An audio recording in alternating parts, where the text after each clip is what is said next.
Good morning plus two. आज हम करेंगे बेटा पॉलीमर्स, बायोमॉलिक्यूल। हम इसके पॉलीमर्स के बात करेंगे, ठीक है। तो पॉलीमर्स जो है वो पॉलीमर्स होते क्या हैं पहले तो पॉलीमर्स जो है इसमें इनका हाई मॉलिक्यूलर मास होता है।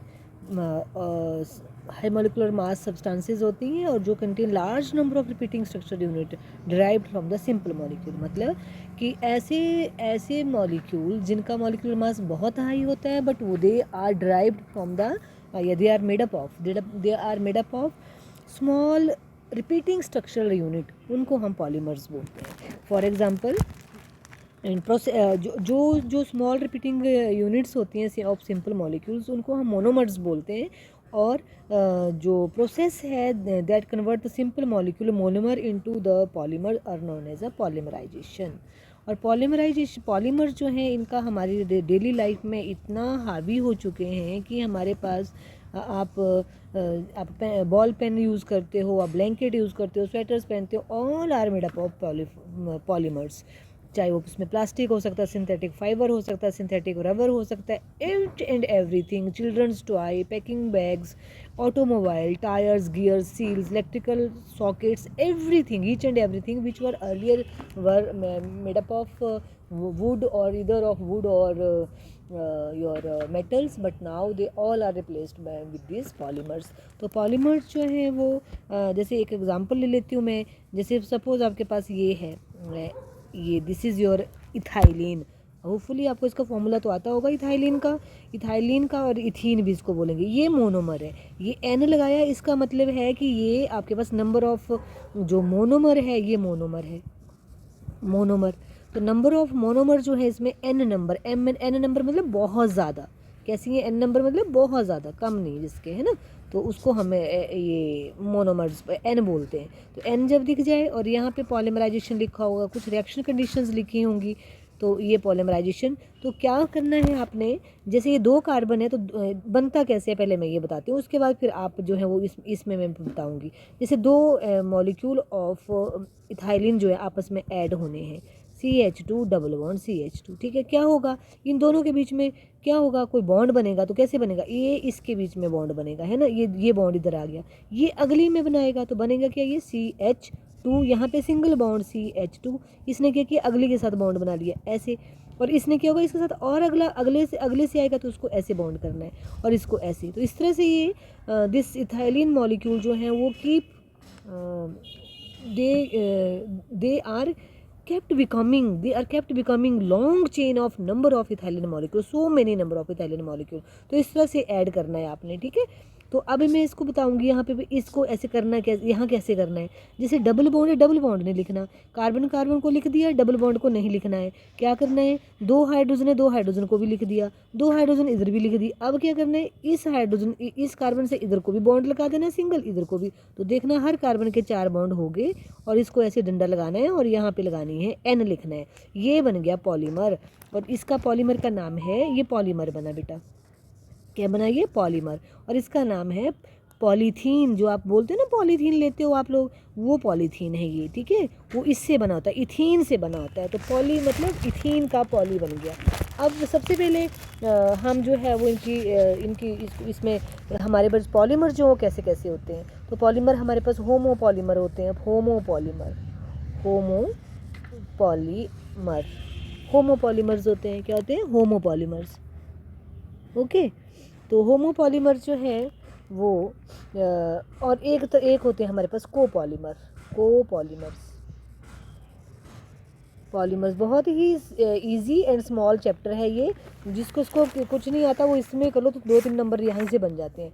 तो होमो पॉलीमर्स में सबसे पहले होमो पॉलीमर में क्या होगा कि जब आपके पास मोनोमर यूनिट एक ही टाइप की होंगी, the polymer formed from one type of monomer unit, उनको हम होमो पॉलीमर बोलते हैं। तो फॉर एग्जांपल ये जो ऊपर वाला है इसमें जो है वो कौन रिपीट हो रहा है? आपकी इथाइलिन ही रिपीट हो रही है बार बार, है ना। इसको हम बोलेंगे ये कैसा है? होमो पॉलीमर है। मैम दोबारा लिखने की ज़रूरत नहीं है। दूसरा आपके पास है कोपॉलीमर। और इसमें और भी एग्जांपल्स बहुत सारे हैं, पीवीसी है, पॉली आइसोप्रीन है, पॉलीएक्रिलोनाइट्रिल है, पेन है, पॉलीविनाइल है। इनकी मैं अभी एग्जांपल नहीं दूंगी क्योंकि ये हम करने वाले हैं, सबको करने वाले हैं, तो इसलिए अभी no need to give the example. अभी right now I am only giving one example of each definition, ठीक है। तो नेक्स्ट आपके पास कोपॉलीमर है। कोपॉलीमर्स क्या होते हैं, जिसमें आपके पास पॉलीमर फॉर्म्ड फ्रॉम 2 और मोर डिफरेंट मोनोमर्स। उसमें एक ही टाइप के पॉलीमर मोनोमर्स नहीं होंगे, वो क्या होंगे, टू और मोर डिफरेंट मोनोमर से मिलके बनते हैं, तो उनको हम कोपॉलीमर और मिक्स्ड पॉलीमर बोलते हैं, ठीक है। तो इसमें एग्जांपल आपके पास आ जाएगा बेटा, ये हेक्सा मिथाइलिन डाइअमीन, हेक्सा मिथाइलिन, तो यहाँ पे CH2 6 हो गए और डाइअमीन NH2, और यहाँ भी लगा दिया NH2, राइट, NH2। अब इसमें जो है वो एडिपिक एसिड, पीछे आया था एडिपिक एसिड, मैंने बोला था ये आपको काम आएगा। तो एडिपिक एसिड में भी 6 नंबर ऑफ कार्बन्स होती हैं, क्या होती हैं, 6 नंबर ऑफ कार्बन्स। तो इसको ऐसे लिखना है, और यहाँ पे एक कार्बन हो गई एसिड की, 4 हो गई मिथाइलिन की, और इधर भी एक कार्बन हो गई एसिड की, तो 6 कार्बन वाला adipic acid. 6 number hexa methylene diamine और 6 नंबर का ही एसिड, तो ये एडिपिक एसिड है, एडिपिक एसिड। और यहाँ पे क्या है, हेक्सा मिथाइलिन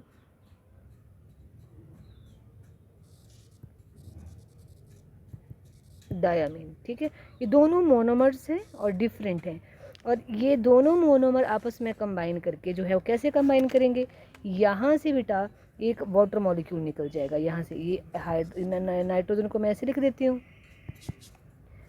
ऐसे, है ना, और ये इसको N को जो है मैं इधर लिख देती हूँ, तो यहाँ से क्या होगा, एक वाटर मॉलिक्यूल, ये ऐसे, तो ये निकल जाएगा, ये रिमूव हो गया, तो हमारे पास बना क्या, वैसे लिख देना इसको, NH2 CH2 6, यहाँ बना NH, इधर बना CO, है ना, और इधर क्या बना CH2, इधर क्या बना 4, और इधर को क्या है, फिर से देखो CO, इसका एडिपिक एसिड का क्या बना CO, तो इधर को CO, तो इधर को भी क्या होगा CO, तो उसको ऐसे लिख देना है ना इधर, और इधर NH2 में क्या है, H जा रहा है, तो यहाँ भी क्या लिखना है, H लिखना है, यहाँ भी NH लिखना है, NH2 नहीं लिखना, और लगा देना, फिर ऐसे आपने लाइन लगा देनी और ये लाइन लगा देनी, तो यहाँ लिख देना N।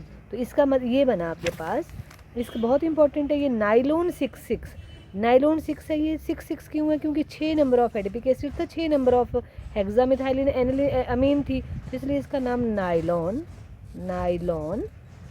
6 ये कोपॉलीमर हुआ। फिर तो आपको कई बार एग्जांपल ऐसे पूछा जाता है कि write down the example of copolymer, तो आपने नाइलॉन 6 एग्जांपल दे देना है। इसके आगे हमारे पास और भी आते जाएंगे, buna S, polyester, bakelite, melamine, formaldehyde, ये सब हम करने वाले हैं, सभी के सभी इनके एग्जांपल्स हमने करने वाले हैं। अभी हम सिर्फ पॉलीमर्स को जो है वो कर रहे हैं कि किस किस टाइप के पॉलीमर्स हमारे पास होते हैं। आगे आपके पास है classification of polymers, classification of polymers classification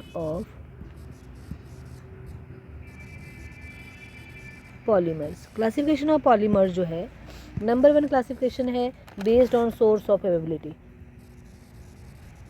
classification based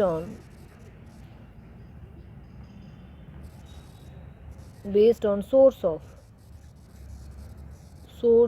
availability, कि कहाँ से आ रहा है वो चीज़, अवेलेबिलिटी, ठीक है। इसी को पहले करेंगे, फिर बाकियों के बाद। सेकंड हमारे पास है classification based on upon structure, third है classification based on molecular forces, and fourth है classification based on the mode of synthesis. तो ये सारे, तो इसमें सबसे पहले हम करेंगे classification based on source of availability. तो सोर्स ऑफ अवेलेबिलिटी में हमारे पास एक तो नेचुरल पॉलीमर्स होते हैं, आपके नेचुरल पॉलीमर जो नेचर में पाए जाते हैं, है ना, और दूसरे आपके पास है सिंथेटिक पॉलीमर्स, प्योरली लैब में बनाए जाने वाले, और थर्ड आपके पास है सेमी सिंथेटिक, जो नेचुरल होंगे बट उनमें कुछ हमने जो है उनमें कुछ एडिशन कर देनी है, तो उसको हम सेमी सिंथेटिक पॉलीमर्स बोलते हैं। क्योंकि जो आपके नेचुरल पॉलीमर्स होते हैं वो इतने ज़्यादा स्ट्रॉन्ग नहीं होते हैं, ठीक है, बायोडिग्रेडेबल होते हैं, तो उसको उस चीज़ को करने के लिए जो है वो उनमें थोड़ा सा सिंथेटिक डाल दिया तो उसको सेमी सिंथेटिक बोल दे देंगे। अब सबसे पहले नेचुरल पॉलीमर डेफिनेशन तो आप नेचुरल पॉलीमर की समझ ही गए होंगे। क्या बोलेंगे कि polymer which obtained from the nature इधर फ्रॉम एनिमल्स और plants are called as a natural polymers.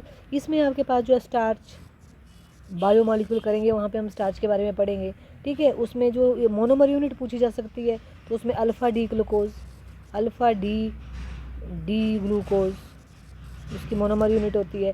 फिर सेकंड है सेलुलोज इसमें मोनोमर यूनिट जो है बीटा डी ग्लूकोज होती है, बीटा डी ग्लूकोज। उसके बाद आपके पास है नंबर 3 है प्रोटीन्स में मोनोमर यूनिट्स होती हैं अमीनो एसिड। ये सभी के सभी नेचर में पाए जाते हैं, alpha amino acid. Nucleic acid आपके पास आरएनए डीएनए न्यूक्लिक एसिड, इनकी जो मोनोमर यूनिट होती है न्यूक्लियोटाइड्स। ये करने वाले हैं बेटा, हम करेंगे इनको, उसमें करेंगे बायोमॉलिक्यूल्स में न्यूक्लियोटाइड्स, ठीक है। और एक आपके पास नेचुरल रबर होता है जिसकी मोनोमर यूनिट होती है नेचुरल रबर की, मतलब जिनसे बने होते हैं नेचुरल रबर, इसकी मोनोमर यूनिट होती है आइसोप्रीन, ठीक है। अब आइसोप्रीन का जो है वो आपको फॉर्मूला ये हम करने वाले हैं, पर मैं यहाँ बता दूंगी तो आगे रहने देंगे। आइसोप्रीन बेसिकली किसको बोलते हैं, ये double bond SACH double bond CH2, यहाँ पे 4 नंबर ऑफ कार्बन है जिसमें डबल बॉन्ड एक्सट्रीम में है, ठीक है। बट यहाँ पे आपके पास एक मिथाइल है, तभी तो इसको आइसो बनाइए, इसलिए इसका नाम है 2 मिथाइल ब्यूटा 1,3 डाइन। इसकी पॉलीमराइजेशन होगी तो कहाँ होगी, अक्रॉस द डबल बॉन्ड, यहाँ पे होगी और यहाँ पे होगी, तो क्या बनेगा, मैं यही बना देती हूँ CH2, जहाँ भी डबल बॉन्ड है उसको डबल बॉन्ड को सिंगल कर दीजिए, यहाँ पे भी डबल बॉन्ड को सिंगल कर दीजिए, तो यहाँ पे CH3 रिटेन रहेगा। डबल बॉन्ड के अक्रॉस एक लाइन लगा के कि आगे मिला है, और यहाँ पे N की ये यूनिट बार बार रिपीट हो रही है। कौन यूनिट बार बार रिपीट हो रही है, ये यूनिट बार बार रिपीट हो रही है, ठीक है। और आइसो जो नेचुरल रबर है उसमें 10,000 से लेके 20,000 आइसोप्रीन्स जो लगी लिंक यूज होती हैं, जिससे जो है वो आपका रबर बनता है, ठीक है।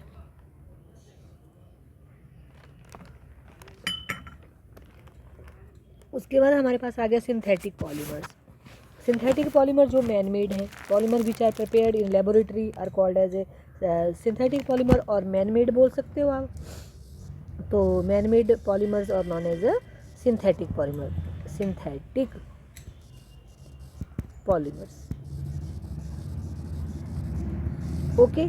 इसमें आपके पास बहुत सारे हम करने वाले हैं बेटा आगे, अभी आप याद रखो PVC, nylon 6/6, Teflon, bakelite, terylene, synthetic rubber, all that are come under this category. उसके बाद है semi synthetic, number 3 semi synthetic polymers. Semi synthetic polymers में दोज पॉलीमर जो mostly derived from the natural occurring polymers but chemically modified, which are chemically modified, उनको बोलते हैं synthetic polymer. जैसे for example cellulose diacetate polymer is a, या vulcanised rubber, vulcanised, ये भी करने वाले हैं हम आगे, वल्केनाइज्ड रबर, ये सभी के सभी सिंथेटिक रबर में आते हैं। या सेलुलोज होता है जो पौधों में पाया जाता है, उसमें अगर हम जो है उसको एसिटिक एनहाइड्राइड से ट्रीट करते हैं, प्रेजेंस ऑफ सल्फ्यूरिक एसिड, तो diacetate, cellulose diacetate बनता है। तो ये भी आपका कैसा है, सेमी सिंथेटिक पॉलीमर है, ठीक है। और ये जो है यूज़ किया जाता है मेकिंग थ्रेड मटेरियल और ग्लासेस फिल्म्स, उनको बनाने के काम आता है ये, ठीक है। और जो वल्केनाइज्ड रबर है ये आपको टायर बनाने के काम आता है, इसके बारे में हम वल्केनाइजेशन भी हम पढ़ेंगे आगे। तो सेकंड क्लासिफिकेशन है आपकी बेस्ड ऑन द स्ट्रक्चर, कैसा है classification, based on the classification of polymers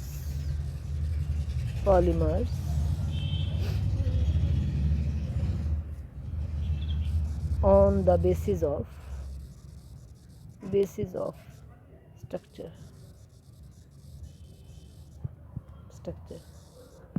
ठीक है।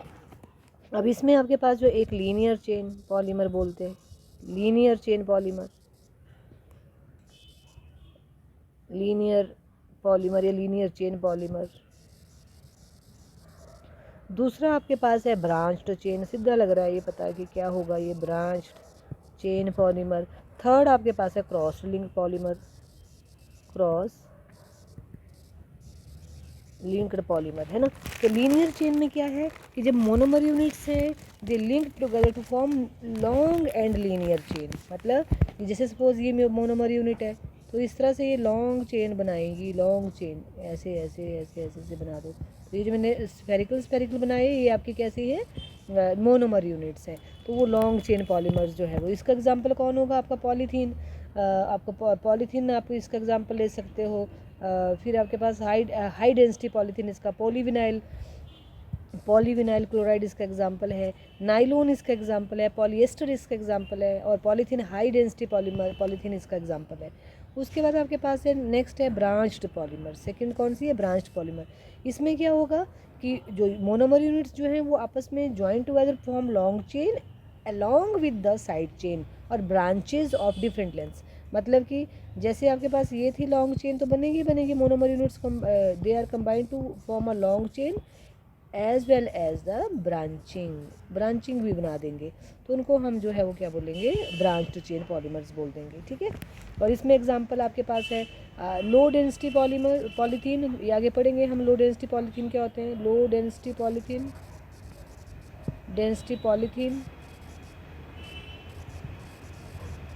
पॉलीथीन एंड ग्लाइकोजन स्टार्च, ये सारे इसके एग्जाम्पल हैं। ठीक है।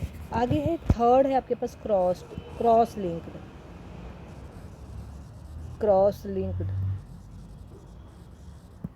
और नेटवर्क पॉलीमर्स भी बोलते हैं इनको, क्या बोलते हैं, नेटवर्क पॉलीमर।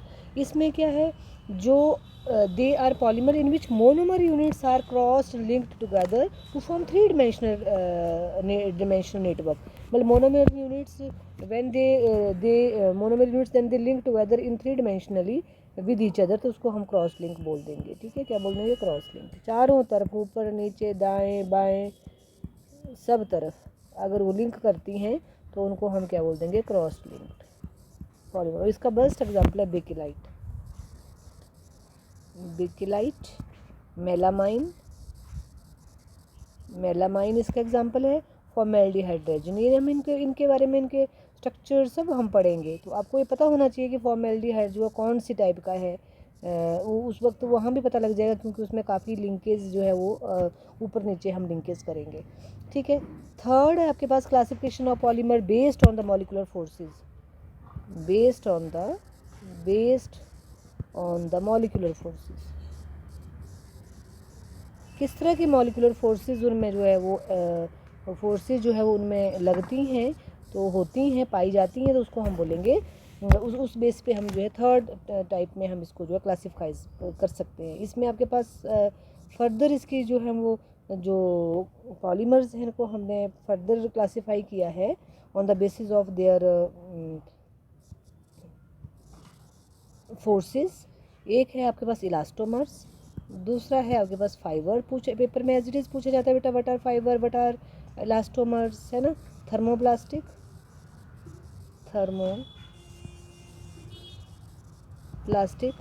एंड नंबर 4 है थर्मोसेटिंग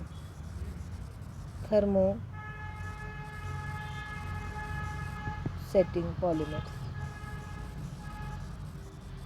तो इलास्टोमर जैसे आपको लग रहा है इसमें कि इलास्टिसिटी होनी चाहिए, है ना। तो polymers in which intermolecular forces of attraction between the polymer chains are weakest and have elastic characters like rubber. उनमें इलास्टिक करेक्टर होगा लाइक रबर, तो उनको हम जो है वो इलास्टोमर्स बोलते हैं। ठीक है। इसमें एग्जांपल आपके पास आ जाएगा नेचुरल रबर।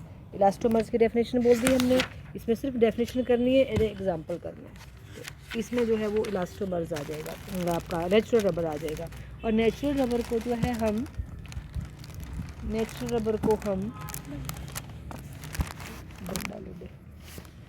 नेचुरल रबर को हम जो है फिर वो करके जो है वो वल्केनाइज करके इसमें सल्फ़र डालते हैं वल्केनाइज्ड रबर, तो उसको हम जो है वो बाद में क्या कर देते हैं, उसको थोड़ा उसकी स्ट्रेंथ को बढ़ा देते हैं। इलास्टिसिटी जो है उसकी जो है वो कम हो जाती है और स्ट्रेंथ उसकी जो है बढ़ जाती है। ठीक है, ये अभी हम पढ़ने वाले हैं, इसके लिए आप ज़्यादा वो करने की ज़रूरत नहीं है। तो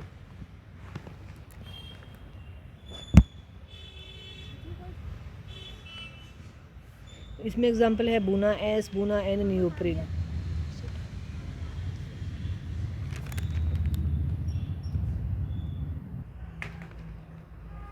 तो इसमें आगे आपके पास इलास्टोमर, आगे है फाइबर।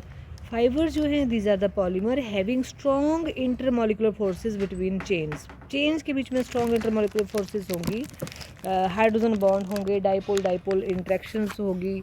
तो वो इसमें जो है एग्जांपल, इसमें एग्जांपल है पोलामाइड, मतलब जो चेन है उनके बीच में इंटरमोलिकुलर फोर्सेस होंगी स्ट्रॉन्ग, डाइपोल डाइपोल इंट्रैक्शन आपने सुनी होगी, हाइड्रोजन बॉन्डिंग भी सुनी होगी।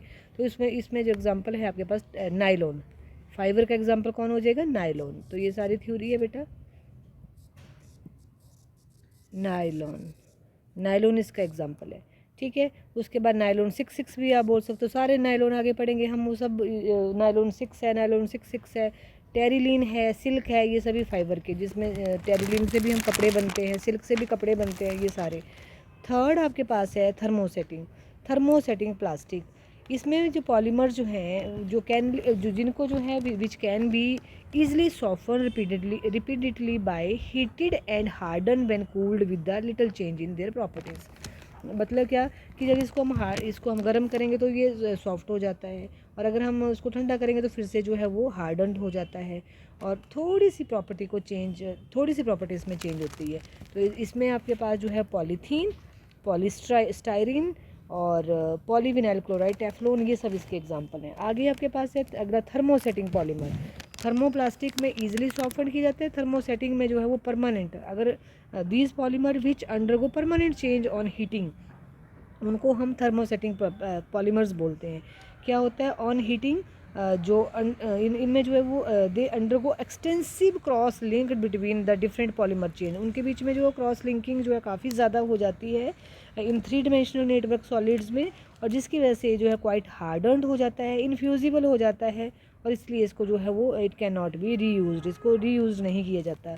जिस तरह से मेलामाइन है, फॉर्मेल्डिहाइड है, बेकेलाइट है। फॉर एग्जांपल मेलामाइन से जो है आपके जो क्या बोलते हैं उनको, वो बनती हैं प्लेट्स हैं, मेलामाइन कुकवेयर्स हैं, वो बनती हैं।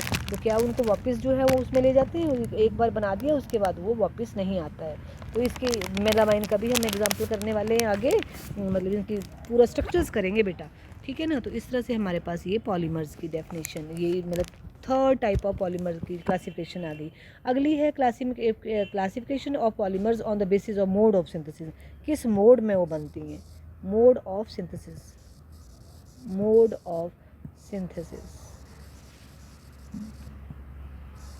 तो on the basis of mode of synthesis एक होती है एडिशन पॉलीमर और एक होती है कंडेंसेशन पॉलीमर। एडिशन पॉलीमर और दूसरी है आपके पास कंडेंसेशन पॉलीमर्स। तो एडिशन पॉलीमर्स में क्या होगा कि they are formed by direct addition of repeated monomer units, monomers without eliminating of any product, by product और मॉलिक्यूल, जैसे एडिशन होनी है। तो इसमें एग्जांपल आपके पास वही आ जाएगा दोबारा से, इथाइलिन का, पॉलीइथाइलिन का एग्जांपल इसमें आ जाएगा। उसके बाद आपके पास पीवीसी, पॉलीविनाइल में भी ऐसे ही होगा, ये हम करने वाले हैं आगे। मैं एक पॉलीविनाइल का एग्जांपल दे देती हूँ। जैसे अब ये आपके पास है CH2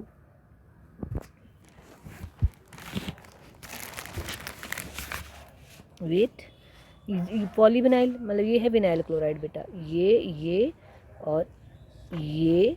और ये पॉलीविनाइल है हमारे पास। ठीक है, ये सॉरी विनाइल है। विनाइल को ऐसे नहीं लिखना है क्योंकि एडिशन हमेशा डबल बॉन्ड के सराउंडिंग होगी, तो इसको हम कैसे लिखेंगे, CH2 डबल बॉन्ड CH, और जो एक्स्ट्रा लगा हुआ उसको नीचे कर देंगे। ये है हमारे पास। इसमें हम जब N नंबर लेंगे तो क्या होगा, वही लिखना है आपने, क्या C लिखा, डबल बॉन्ड को हटा के सिंगल बॉन्ड लगा दिया, जितने एच लगे हैं उतने एच लगा दीजिए, Cl को वैसे ही लिख दीजिए। अब C के सराउंडिंग क्या करना है, क्योंकि आपने डबल बॉन्ड हटाया आगे को लिंकेज दिखा देनी है, इधर भी डबल बॉन्ड हटाया आगे से लिंकेज दिखा देनी है, और यहाँ पे 2 लाइंस लगानी है और नीचे लिख देना है N। तो ये है पॉलीविनाइल क्लोराइड। ठीक है, इसी तरह से आपके पास जो है वो एक ऑर्लॉन है। ऑर्लॉन में क्या होता है, सायानाइड। सेम वैसे ही इसमें जो है वो CH2 पॉली एक्रोनिल एक्रोनिल नाइट्राइल होता है, ये पॉली एक्रिलो नाइट्राइल। तो ये यहाँ पे CH, यहाँ पे और यहाँ पे एक्रिलो नाइट्राइल में सायानाइड आ जाएगा, यहाँ पे N नंबर। यहाँ पे पॉलीमराइजेशन दे देनी है आपने, क्योंकि अभी आप सिंपल कर रहे हो। यहाँ भी पॉलीमराइजेशन लिखना है, पॉलीमराइजेशन। और क्या हो जाएगा, C सिंगल बॉन्ड, जितने H लगे हैं वो लगा दीजिए, जो भी एक्स्ट्रा लगा वो भी लगा दीजिए। और क्योंकि डबल बॉन्ड C से हटाया तो उनके अक्रॉस आपने सिंगल बॉन्ड लगा देना लिंकेज आगे को, और N। तो ये हो गया पॉली एक्रिलोनाइट्राइल, जिसको ऑर्लॉन भी बोलते हैं। क्या बोलते हैं, ऑर्लॉन। इस तरह टेफ्लॉन का भी एग्जाम्पल जो है वो, ये सारे के सारे एग्जाम्पल जो हैं वो कैसे हैं,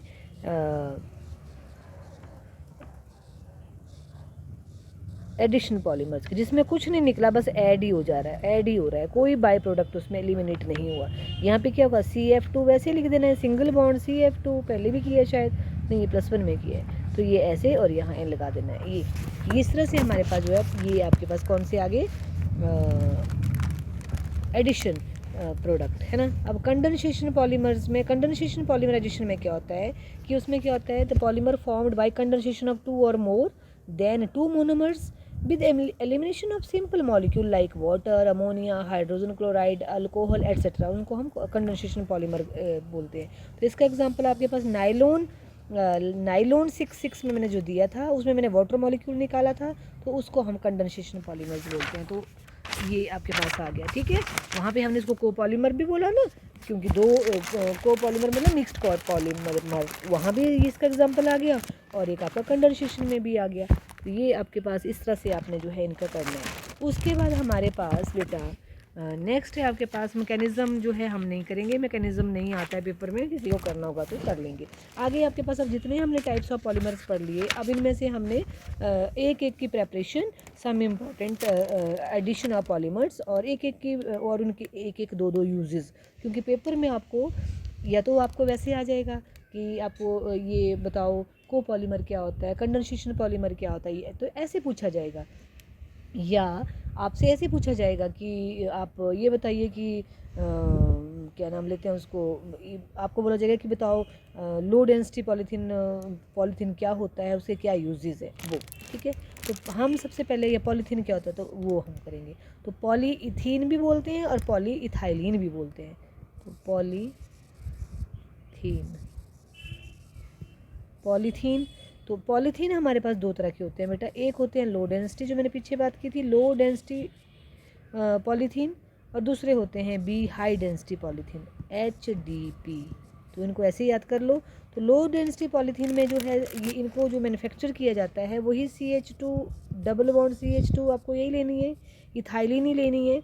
बट जब आप टेम्परेचर कंडीशन 350 से लेके 570 केल्विन लेते हैं और हाई प्रेशर लेते हैं, हाई प्रेशर मतलब 1000 से लेके 2000 एटमॉस्फेयर प्रेशर लेते हैं, तो हमारे पास लो डेंसिटी पॉलीथीन बनते हैं।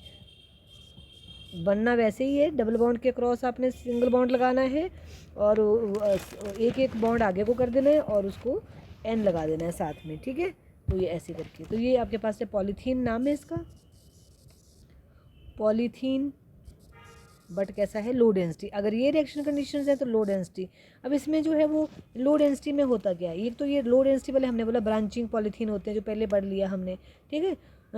और ये आपस में पैक्ड अच्छे से नहीं होते हैं, ठीक है। तो इनको जो है यूज़ करते हैं, इनकी जो स्ट्रेंथ है वो कम होती है, ट्रांसपेरेंट मॉडरेट होते हैं, टेंसिल स्ट्रेंथ जो है वो जो मॉडरेट इनकी जो है टेंसिल स्ट्रेंथ होती है, और हाई टफनेस होती है, और केमिकली इनर्ट होते हैं। और इनका यूज़ प्लास्टिक फिल्म यूज़ आपने हमेशा एक 2 यूजेस सबके करने हैं। यूज़ एक आती है आपके पास इंसुलेशन वायर्स, इंसुलेटिंग वायर्स को इंसुलेट करने के लिए इनको यूज़ किया जाता है, और केबल्स को इनको यूज़ किया जाता है। और दूसरा आपके पास जो है वो जो आपके पास फ्लेक्सिबल पाइप्स हैं, टॉयज़ हैं, स्क्वीज़ बॉटल्स हैं, उनमें यूज़ किया जाता है ये। उसके बाद आपके पास high density polythene. High density polythene जो है वो बनाया जाता है बेटा, इसमें जो है रिएक्शन कंडीशन डिफरेंट है, आपका जो फार्मूला है उसमें कोई डिफरेंस नहीं है। यहाँ पे टेम्परेचर कंडीशन जो है 333 से लेके थोड़ी कम होंगी as compare to the previous one. Pressure भी यहाँ पे 6 to 7 एटमॉस्फेयर है, बट यहाँ पे कैटलिस्ट यूज़ किया जाता है जिगलर नाटा कैटलिस्ट, जिगलर नाटा कैटलिस्ट, इसको यूज़ करते हैं, जिगलर नाटा कैटलिस्ट को। और बाकी जो स्ट्रक्चर है उसमें कोई प्रॉब्लम नहीं है दिखाने के लिए, बट हाँ इनकी जो है वो हाई मेल्टिंग पॉइंट होता है, क्वाइट हार्डर होते हैं, टफ होते हैं, ग्रेटर इनकी जो है टेंसिल स्ट्रेंथ होती है, उनकी मॉडरेट थी, है ना, ये डिफरेंस है। और यूज़ में अगर इनका प्लास्टिक थोड़ा बड़ा हो गया तो इनमें जो है वो बकेट्स, ट्यूब्स, डस्टबिन जो है इसके बनाने के काम आते हैं, और पाइप्स वगैरह हो डिफरेंट हाउसवेयर जो है बनाने के काम आते हैं, यूजेस इनके, ठीक है। तो कौन कौन से आप इन्हें खुद करना है, जिसमें manufacturing of housewares like pipes, dustbin, ये वो सब हो देना, ठीक है। उसके बाद सेकंड आपके पास है पॉलीथीन, जिसको टेफ्लॉन भी बोलते हैं, है ना, सॉरी पॉलीथीन नहीं, पॉली टेट्राफ्लोरोइथाइलिन, पॉली टेट्राफ्लोरोइथाइलिन, ठीक है। और इसको टेफ्लॉन भी बोलते हैं, टेफ्लॉन। और इसको जो है PTFE भी बोलते हैं, है ना। टेफ्लॉन से ज़्यादा जाना जाता है, PTFE से कम जाना जाता है। तो अभी हमने टेफ्लॉन का किया क्या, C डबल बॉन्ड टेट्राफ्लोरो, तो 2 F लग गए, इनको इकट्ठा ही लिखते हैं जनरली, हम अलग अलग लिख देते हैं, 4 बॉन्ड पूरे हो गए। N क्या होना है, कैटलिस्ट लिख दो, हाई प्रेशर लिख दो, बट अगर नहीं भूल जाते हो तो आपने पॉलीमराइजेशन लिख देना है सिंपली, ठीक है, तो भी आपका काम चल पड़ेगा। तो यहाँ पे बन जाएगा C डबल बॉन्ड को सिंगल बॉन्ड कर दो, F2 को वैसे ही लिख दो, इकट्ठे लिख दो, अलग अलग लिख दो, और इनको अक्रॉस कर दो, और ये आपके पास टेफ्लॉन आ गया। क्या आ गया, ये टेफ्लॉन। टेफ्लॉन जो है वो क्वाइट इनर्ट, केमिकली इनर्ट होता है, वेरी टफ मटेरियल होता है, और attack by corrosive reagents such as acid and bases के साथ, और बैड कंडक्टर ऑफ इलेक्ट्रिसिटी है ये, ठीक है, और रेजिस्टेंस टुवर्ड हाई हीट। तो इसकी वजह से इसको यूज़ किया जाता है, जो आपके नॉन स्टिक तवा है, नॉन स्टिक कुकवेयर चले हैं आजकल, वो सारे इसी की कोटिंग से बनते हैं, ठीक है। तो गास्केट्स है, पंप पैकिंग्स हैं, वाल्व्स हैं, ऑयल सील्स हैं, और ये सारे इससे बनते हैं। अगला आपके पास है अनदर पॉलीमर्स है आपके पास पॉली एक्रिलोनाइट्राइल, उसकी हमने अभी जस्ट पीछे किया, पेन, ऑर्लोन भी उसको बोलते हैं, पॉली एक्रिलोनाइट्राइल बोलते हैं, विनाइल साइनाइड भी बोलते हैं, विनाइल साइनाइड नहीं, पॉली विनाइल साइनाइड बोल सकते हैं। तो इसमें जो है वो डेफिनेशन हमने बनाना कैसे है हमने कर लिया है, सिर्फ यूजेस देख लीजिए। ये जो है वो ब्लैंकेट बनाने के लिए, जो देखो ब्लैंकेट आप यूज़ करते हो आजकल, sweaters, bathing suits, synthetic carpet बनाने के काम आते हैं, ठीक है। तो ये थे आपके पास पॉलीमर्स, ये सारे के सारे जो है एडिशनल पॉलीमर्स हमने यूज़ किए। कौन से किए, एडिशनल पॉलीमर्स। उसके बाद अब हम करेंगे कोपॉलीमर्स, अब अगले आपके साथ कोपॉलीमर्स जो हैं वो सारे आएंगे। कोपॉलीमर्स में आपके पास सबसे पहले है पॉलीएस्टर। कौन है, पॉलीएस्टर। तो एस्टर आपको पता है एस्टर लिंकेज क्या होती है, ये एस्टर लिंकेज है, ये इधर और इधर, ये एस्टर लिंकेज है। तो इसमें जो है पॉलीएस्टर में die carboxylic acid and diol से बनके एस्टर लिंकेज बनती है। एक एसिड होगा और एक आपके पास जो है वो बेस होगा, अल्कोहल होगी, तो हमारे पास जो है एस्टर बनते हैं। अगर हमने पढ़ा, इतनी सारी ऑर्गेनिक पढ़ी है, तो इसमें डिफरेंट जो लिंकेज है, किस तरह से एसिड लग रहे हैं, उसकी वजह से जो है इसके डिफरेंट प्रोडक्ट बनते हैं। तो सबसे पहले हमारे पास है टेरिलीन। और टेरिलीन कैसे बनता है, जब आपके पास टेरिथालिक एसिड, नाम ही सुजेस्ट कर रहा है ना, तो टेरिथालिक एसिड लगेगा। तो टेरिथालिक एसिड जो कैसे होता है, जब आपके पास पैरा पोजीशन पे एसिड लगे हों, पैरा पोजीशन पे, कहाँ लगे हों, पैरा पोजीशन पे, और इसमें तो कोई चेंज नहीं है, इसमें CH2 और OH, ये हमने एक कौन लिया, इथाइलिन ग्लाइकॉल लिया, राइट। और n number of ethylene glycol, n number of acid ये लिए हमने, ठीक है, ये n ले लिया, ये भी n नंबर, ये भी n नंबर। तो इसमें जो है हमारे पास 460 केल्विन टेम्परेचर। और अगर ये आपको भूल गया तो आप यहाँ पे पॉलीमराइजेशन भी लिख सकते हैं बेटा, तब भी तुम्हें नंबर मिल जाएंगे। और यहाँ पे ये जो है एंटीमनी का ऑक्साइड, तो हमारे पास क्या होगा बेटा अब कि पहले बेंजीन इसको लिखो, एस्टर लिंकेज देनी है हमने, ये ऐसे हो गया। अब यहाँ पे इसका जो है वो वाटर निकल जाएगा, तो ये O ऐसे बना, इधर ऐसे, और यहाँ पे इसका पूरा जो है वो एस्टर रहेगा, क्या O, और यहाँ क्या रहेगा O और CH2, मतलब यहाँ से आपने वाटर निकालना है, एक वाटर, यहाँ से वाटर गया तो CH2, ठीक है, CH2 और अल्कोहल का O। तो आप देखो ज़रा यहाँ पे इस वाले का देखो, मैं आपको रेड में बताती हूँ, इस वाले का आपके पास एसिड का देखो ये चीज़ यहाँ इस वाले की ये गई ना, O जो है वो अल्कोहल का है, CH2 आना है यहाँ पे बेटा, CH2, क्योंकि इथाइलिन ग्लाइकोल है, तो इसका जो है CH2 आया, तो इधर O अल्कोहल का O, तो इधर भी देखो CO एसिड का है, तो O किसका आ जाएगा, अल्कोहल का। तो ये सारी कैसी लिंकेज बन रही, एस्टर लिंकेज बन रही है, तो इसलिए इसको जो है इसको बनाने की ज़रूरत नहीं है, ठीक है। तो हमारे पास इस तरह से बन जाएगा और N लग जाएगा। तो ये आपके पास जो है वो ये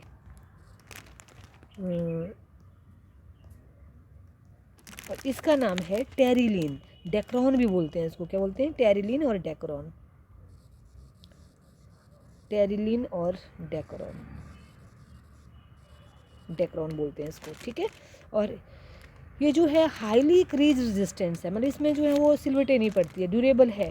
इसके लिए इसके बनाने की इसको करने के लिए इसको ब्लेंड करते हैं विद कॉटन और वूल के साथ इसको करते हैं। तो टेरी वूल, टेरी कॉटन का मटेरियल फैब्रिक आता है बाज़ार में जो रेजिस्टेंस फ्री होता है। कॉटन में रिंकल्स पड़ जाती हैं, है ना, ये रिंकल फ्री है, इसमें कोई क्रीज रेजिस्टेंस है, मतलब क्रीज नहीं पड़ती है, मतलब रिंकल्स नहीं पड़ती हैं।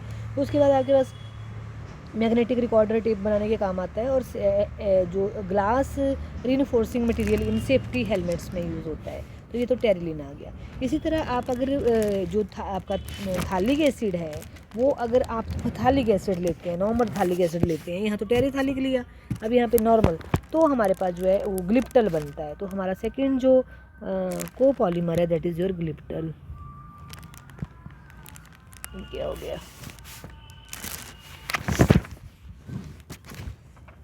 Okay, glyptal. तो यहाँ पे ग्लिप्टल में क्या बनेगा कि आपके पास अल्कोहल तो वही रहेगी, CO CH2CH2OH, अल्कोहल तो वही है, बट यहाँ पे हमारे पास जो थालिक एसिड है, मतलब जो आपके पास डाई बेंजोइक कार्बोक्सिलिक एसिड था, बेंजोइक एसिड था, उसमें हमारे पास यहाँ पे हमने कौन लिया, आपका थालिक एसिड लिया, ठीक है, कौन लिया, थालिक एसिड। तो यहाँ पे ग्लिप्टल को कैसे दिखाना है आपने, ये दो थालिक एसिड क्या होता है, जब दो कार्बोक्सिलिक एसिड जो है वो बिल्कुल कंजक्टिव कार्बन के ऊपर लगे हों। तो थालिक एसिड का देखो एक साइड आपने ये दिखाना है, दूसरी साइड आपके पास क्योंकि क्या है, अल्कोहल है, तो वो ऐसे रहेगी अल्कोहल के साथ CH2 और यहाँ पे अल्कोहल का O, ऐसे ऐसे और यहाँ पे ऐसे। अब देखो अगली अल्कोहल आएगी तो उसका O लग जाएगा, और यहाँ CH2OS इस तरह से बनता जाएगा। तो हम इसको नहीं बनाएंगे, तो हम इतना पोर्शन जो बार बार रिपीट हो रहा है वो वाला, तो इसका नाम है ग्लिप्टल। और ये जो है क्रॉस लिंक्ड पॉलीमर्स है, कैसा पॉलीमर है ये, क्रॉस लिंक्ड पॉलीमर है। और ये पेंट बनाने के लिए, लिक्विड्स बनाने के लिए, मतलब ये पेंट लाइक जो वार्निशिंग वगैरह उनको बनाने के लिए, और दूसरा बिल्डिंग मटेरियल सच है जो एस्बेस्टस में डालते हैं, सीमेंट में डालते हैं, तो ये इसके यूजेस हैं। उसके बाद हमारे पास है नेक्स्ट जो आपका वो पॉलीमर्स है, वो condensation polymer, that is polyamide.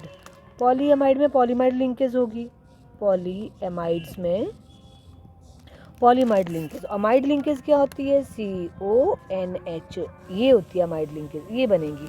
कैसे बनेगी, इसमें नाइलॉन 6 को मैं अगेन बना देती हूँ यहाँ पे। जैसे आपके पास ये था hexamethylene diamine plus adipic acid. Adipic acid आपका क्या था,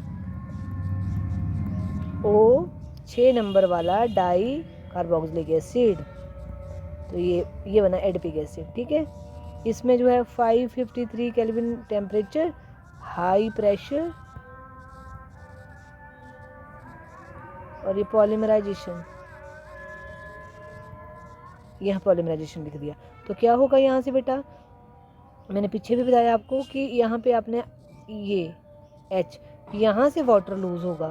ठीक है, तो इससे कंडेंसेशन पॉलीमर भी हुआ, ये वाटर लूज होगा तो क्या बन जाएगा, पहले मैंने हेक्सामिथाइलिन डाइअमीन की जो है वो कार्बन को लिखती हूँ, मिथाइलिन को लिखा, फिर यहाँ पे क्या आ गया NH, NH आप इकट्ठा भी लिख सकते हो, फिर क्या आया CO, और आगे क्या आ गया CH2 4, और यहाँ पे क्या आ जाएगा CO, है ना।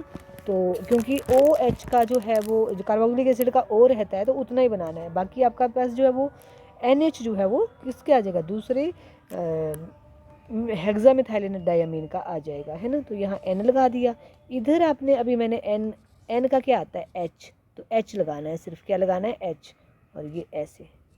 तो ये आपके पास जो है वो नाइलॉन 6 का जो एग्जांपल आ गया, तो मतलब कैसे बनता है, हमने 2 बार कर लिया ये। तो इसका नाम है नाइलॉन 6, नाइलॉन 6। ठीक है, क्योंकि इसमें 6 नंबर ऑफ बेस है, 6 नंबर ऑफ कार्बन वाला एसिड है, तो उसको नाइलॉन 6 बोलते हैं। और it is used in bristles of for brushes, brush होते हैं ना, उनके ब्रिसल्स जो बनते हैं, उनके जो ब्रिसल्स मतलब उनकी जो फाइबर जैसा होता है वो। फिर आपके पास कॉर्ड के लिए बनाने के काम आता है, क्लाइंबिंग रोप बनाने के लिए काम आता है। और ये जो नाइलॉन 6 है, इन टेक्सटाइल इंडस्ट्रीज़ में ये blended with wool to make a socks and sweater, ये बनाने के काम आता है। तो ये आ गया। इसके बाद बेटा नाइलॉन 6 है, नाइलॉन 6 की जो प्रेपरेशन है वो थोड़ी बाकियों से थोड़ी सी टफ है, इसलिए इसको जो है वो कर लेना क्योंकि आता है। और monomer unit of nylon is caprolactam. सबसे पहले कैप्रोलेक्टम को भी बनाना आना चाहिए आपको, कैप्रोलेक्टम इसकी मोनोमर यूनिट है। इनकी मोनोमर यूनिट क्या है, एडिपिक एसिड एंड हेक्सामिथाइलिन डाइअमीन। तो ये जो कैप्रोलेक्टम है सबसे पहले ये बनता कैसे है वो करना हमने।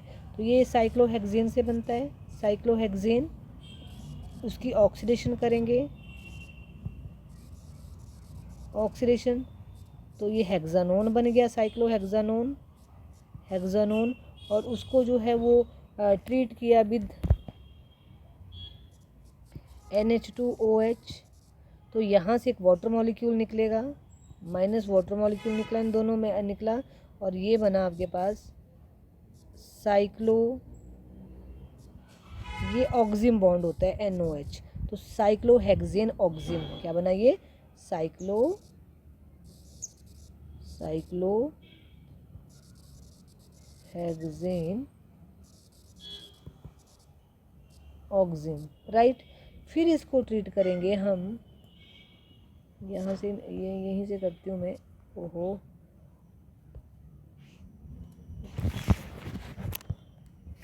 चलो बेटा, इसको फिर जो है वो H2SO4 के साथ ट्रीट किया तो कैप्रोलेक्टम बनेगा, क्या बनेगा कैप्रोलेक्टम। तो कैप्रोलेक्टम को जो है वो मैं ऐसे लिख देती हूँ, कैप्रोलेक्टम जो है वो उसमें नंबर ऑफ जो रिंग है वो बढ़ जाएगा। नाइट्रोजन आपकी, मैंने कैप्रोलेक्टम को यहाँ अलग अलग से अकेले से बना देती हूँ, ये ऐसे कर दिया मैंने कैप्रोलेक्टम को।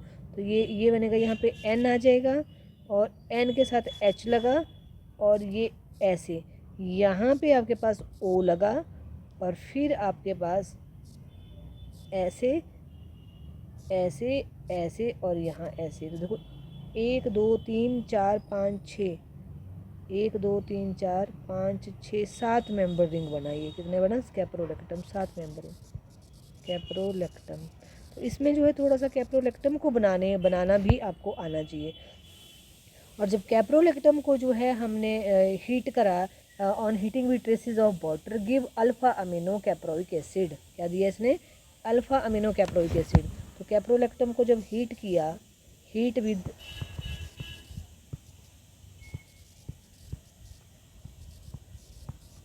ठीक है, तो इसने दिया आपको ये खुल गया बेटा, NH2 इधर इधर से खुल गया। फिर आपके पास इधर से सारे में देखो 1 2 3 4 5, देखो ये 1 2 3 4 5, ये सारी इसमें लग जानी है ना। तो ये आ गया CH2 5, और यहाँ O में जो है वो क्या बन गया, OOH बन गया। इस तरह से खुला ये, ठीक है। और जब इस कैप्रोलैक्टम जिस ये बना आपके पास amino caproic acid, amino caproic acid, इसको हीट किया तो ये बना NH यहाँ, और यहाँ CH2 5, और ये बना CON, है ना। तो इसका नाम है नाइलॉन 6, नाइलॉन 6, क्योंकि इसमें आपके पास 6 नंबर ऑफ कार्बन है, ठीक है। और आपके पास बेस में और कोई N के साथ कोई और चीज़ नहीं है ना, तो वो भी लिखते हैं, क्योंकि ये 6 ही नंबर कार्बन है, तो नाइलॉन 6।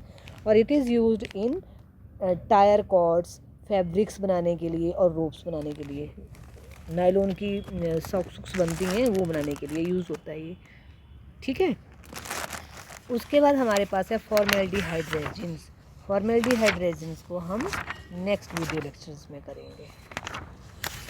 आज के लिए इतना ही काफ़ी है।